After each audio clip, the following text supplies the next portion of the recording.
Victims involved in an accident and there's very little or no property damage to their vehicle, the insurance companies take a real hard line as to whether that person's injured or not. Typically the insurance company will say, well, there's no way you could be hurt.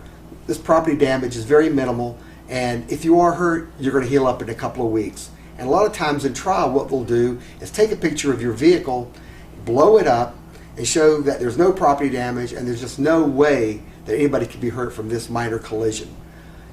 They even hire biomechanical engineers, specialists who come in and try to say the forces involved in this accident could not result in an injury. But let the truth be known that there are no studies out there that correlate the severity of a property damage to a vehicle to someone's injury. Yeah, I mean, we've hired our own biomechanical engineers in our cases, and there's a lot that goes into determining whether somebody can be injured in an accident where there's minimal property damage to the vehicle. You're right. A few things that come to mind are how you're positioned in the vehicle.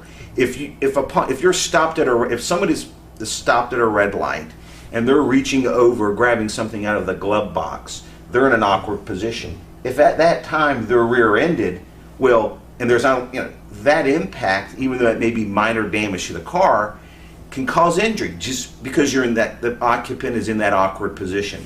Another thing you look at is in neck injuries is the headrest positioned correctly, because if it's too low, or if you're dealing with somebody who's a tall individual where the headrest can't get high enough to support the neck, then a minor impact can cause injury to the neck. Yeah, or if they're looking in the rear view mirror or something like that.